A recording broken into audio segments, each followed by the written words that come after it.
Por mais de 3.000 anos, Tutankhamon permaneceu em silêncio absoluto. Um menino que governou um dos impérios mais poderosos da história. E que morreu de forma tão repentina, tão misteriosa, que até hoje arqueólogos, historiadores e cientistas não conseguem explicar completamente. Mas quando sua tumba foi aberta em 1922, o que o mundo encontrou não foi apenas ouro. Foi um quebra-cabeça incompleto, cheio de lacunas, pistas contraditórias, câmaras seladas e segredos que mudaram tudo o que pensávamos saber sobre o Antigo Egito. Hoje, vamos muito além da história conhecida.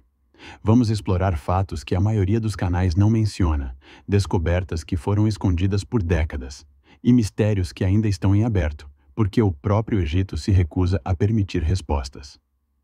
Tutankhamon nasceu em meio ao caos. Seu pai, o faraó Akhenaton, rompeu com todas as tradições religiosas milenares do Egito.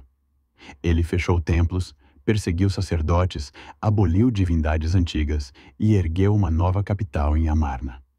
Para muitos egiptólogos, essa mudança quase destruiu a economia do império, e principalmente o poder dos sacerdotes de Amon. Quando Akhenaton morreu, o país estava dividido, e então um garoto de aproximadamente 9 anos foi colocado no trono. Tutankhamon. Mas há um detalhe pouco falado. Tutankhamon não foi criado para governar. Ele era frágil, doente, isolado e extremamente manipulável. Perfeito para ser um faraó, controlado pelos antigos sacerdotes que recuperavam seu poder. Seu nome original era Tutankhaton, dedicado ao deus Aton, a divindade criada por seu pai. Mas assim que assumiu o poder, ele foi obrigado a mudar o nome para Tutankhamon, o retorno ao antigo deus Amon. A mudança não era simbólica, ela representava a vitória dos sacerdotes sobre uma revolução religiosa que quase implodiu o país.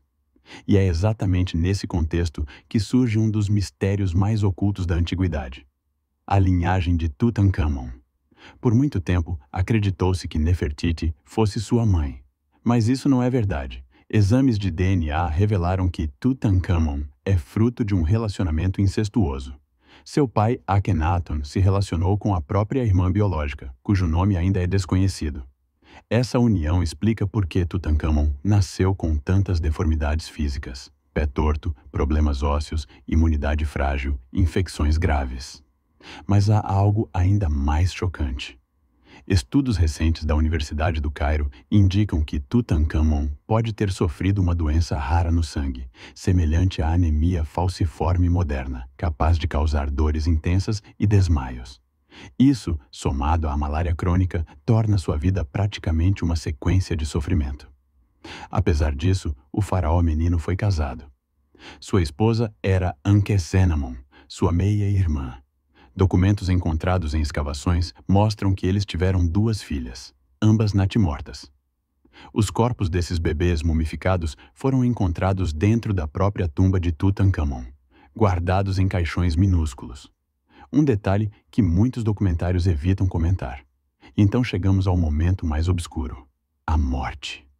Tutankhamon morre aos 18 anos, muito jovem, e de forma completamente inesperada. Os exames revelam uma fratura grave na perna esquerda que pode ter sido causada pouco antes da morte, mas havia um detalhe que só foi descoberto em 2010. O corpo do faraó foi queimado. Sim, queimado. Os químicos responsáveis pelo estudo perceberam que, durante a mumificação, os óleos usados na preparação reagiram com o oxigênio dentro do sarcófago, causando uma combustão espontânea que carbonizou parcialmente o corpo.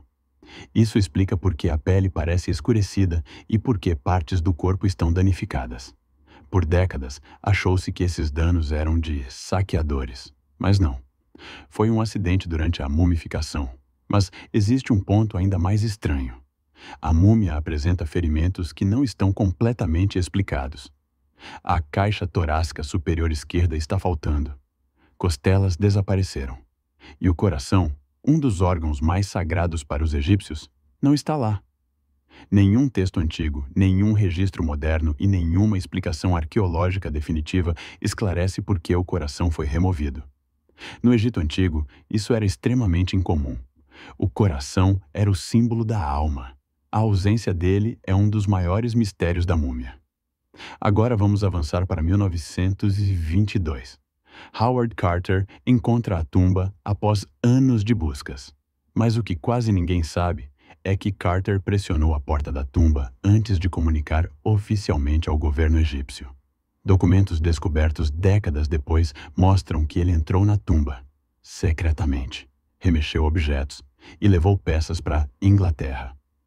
Um diário encontrado anos depois descreve peças escondidas em gavetas, em malas e até mesmo dentro de sua casa. Carter sabia que a tumba havia sido violada 2 vezes na antiguidade.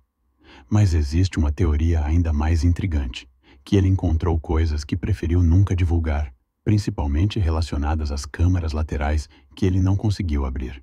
E então surge o episódio que assustou o mundo inteiro, a chamada Maldição do Faraó.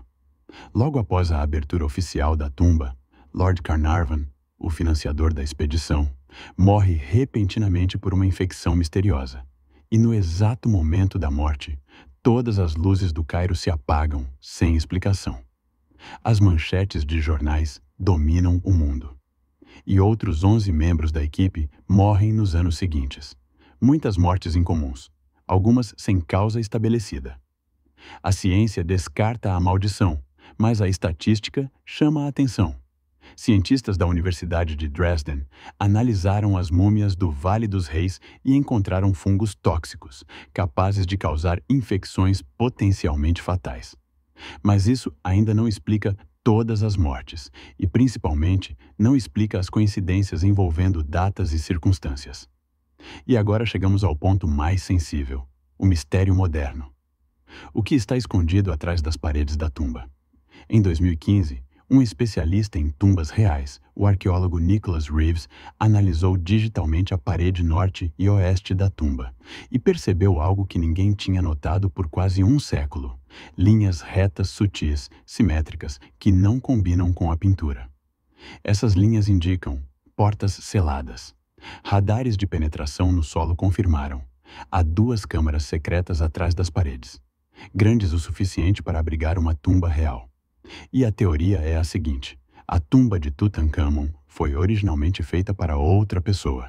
E essa pessoa pode ser Nefertiti. Se isso for verdade, seria a descoberta arqueológica mais importante do século. Mas o governo egípcio não autorizou abrir a parede. Por quê? Medo de danificar a pintura? Interesses políticos internos? Ou simplesmente porque não querem confirmar algo que mudaria toda a história do Egito, inclusive crenças nacionais enraizadas? Os arqueólogos que fizeram os testes dizem que a anomalia do radar é tão clara que não há dúvidas. Há algo sólido ali. Uma sala, uma passagem, uma estrutura construída, escondida, selada e nunca aberta. E há um detalhe ainda mais estranho. A pintura que cobre exatamente a parede suspeita não combina com o estilo artístico do restante da sala. As pinceladas não coincidem, a proporção das figuras é diferente. O pigmento está mais fresco, como se tivesse sido pintado mais tarde, para esconder o que há por trás. Tutankhamon morreu jovem demais, governou por pouco tempo, e ainda assim sua história se tornou a mais famosa do Egito. Mas talvez o mais importante nunca tenha sido ele, e sim o que, ou quem, foi enterrado junto com ele. Quase 100 anos depois da descoberta, a tumba continua guardando segredos que ninguém consegue desvendar completamente. E enquanto aquela parede permanecer fechada, continuaremos presos a fragmentos da verdade. Então eu te pergunto, você acredita que o Egito está protegendo algo ou escondendo algo? Se aquela parede for finalmente aberta, o que você acha que vamos encontrar?